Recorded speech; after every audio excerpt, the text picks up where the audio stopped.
එළියේ වහිනවා හොඳටම බලාකුළු තියෙනවා අහසේ. අපි බලමු සෝලර් එකේ ජෙනරේෂන් එක ඉන්වර්ටර් එකේ ගෙදර ලෝඩ් එක ගෙදර පවර් ඩිමාන්ඩ් එක තියෙනවා වොට් 1044ක්. පැනල්ස් වලින් අතර මේ වෙලාවේ 4 කිලෝවොට් පැනල්ස් තියෙන්නේ. පැනල්ස් වලින් මේ වෙලාවේ ජෙනරේට් වෙන්නේ වොට් 338යි. මොකද වැස්ස බලාකුළු තියෙනවා. වැස්ස අඳුරදී මේ ෆෝන් එකට වෙනට වඩා අඳුරක් තියෙනවා. මෙතන තමයි 347ක් ආසන්න වශයෙන් 350ක් වගේ ජෙනරේට් වෙනවා. 350 තමයි ඉතින්. මෙතන කරොත් ඩිමාන්ඩ් එක තියෙනවා වොට්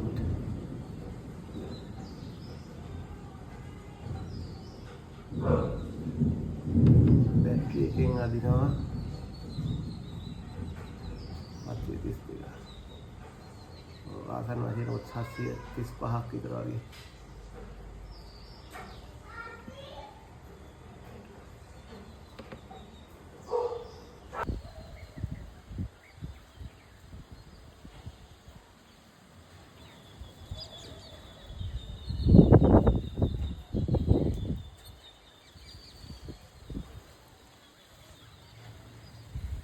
වැඩි අඳුරක් තියෙන්නේ.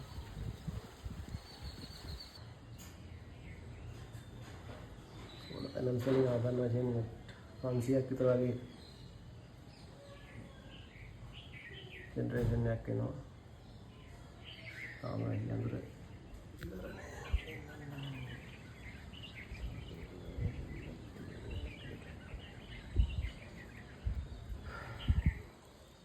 මේ පොඩි යාන්තම් වගේ අවුවක් වැහලා තියෙන එතකොට වොට්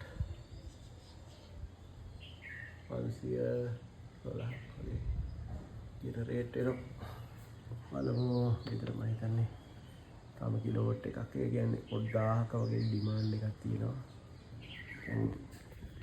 සෝලර් පැනල්ස් වලින් වොට් 500ක් ගන්න තියෙන නිසා බැටරිස් වලින් ඉස්සෙල්ලා 700 ගණක් ඇද්දලා එන්න දින්නේ වොට් 550ක් වගේ. බැටරි එකට සෝලර් පැනල්ස් දෙන පවර් එක මික්ස් කරලා තමයි ගෙදර මේ ඩිමාන්ඩ් එක ෆුල්ෆිල් කරන්නේ.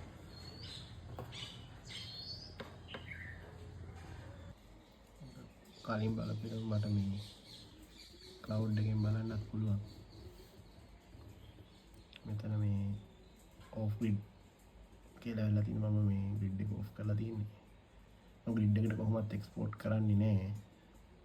ඒ වුණාට ග්‍රිඩ් එකෙන් පවර් ඇදලා ගන්න පුළුවන් මේ ඉන්වර්ටර් එකට. හැබැයි මම දැනට ග්‍රිඩ් එක ඩිස්කනෙක්ට් කරලා තියෙන්නේ මේ වහින නිසා සහ කුණු ගන්න නිසා. ඒතර මේ UPS කියලා තියෙන්නේ මේ පෙන්වන්නේ මගේ ගෙදර හෝම් ලෝඩ් එක. මේ වෙලාවේ ගෙදර ඩිමාන්ඩ් එක කිලෝවොට් 1130ක් වගේ වෙනවා. පැනල් වලින් මේ අවුව නැති නිසා ජෙනරේට් වෙන දැන්ට 546යි. ඊටු ටික බැටරි එකෙන් ෆුල්ෆිල් කරනවා. දැන් පේන ඇති හෝම් ලෝඩ් එක ඩ්‍රොප් වුණා වොට් 228කට. මොකද මම කලින් රයිස් කුකර් එක ගහලා තිබුණා. ඒ රයිස් කුකර් එකත් එක තමයි ඩිමාන්ඩ් එක කිලෝවොට් එකකට 1100 වොට් 1130ක් වගේ වැඩි වුණේ.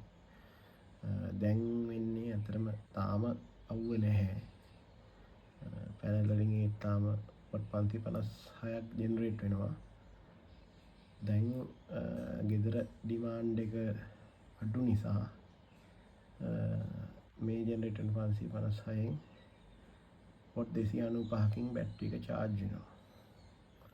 ඒතර 228 සම්පූර්ණ ගෙදරට දීලා බැටරි එක charge වෙන එක තමයි වෙන්නේ. අර බැටරි එකක් තියෙන එකේ වාසිය තමයි අර අඳුරු දවසක වුණත් අපිට ඉන්වර්ටර් එක කිසි ප්‍රශ්නයක් නැතුව යූස් කරන්න පුළුවන්. මොකද පැනල් ජෙනරේෂන් එක අඩු වුණත් ඒක බැටරියෙන් ෆුල්ෆිල් කරන්න පුළුවන්. සහ ඊට පස්සේ ගෙදර ඩිමාන්ඩ් එක අඩු වෙලාවට ආයෙ බැටරි එක charge කරගන්නත් පුළුවන්.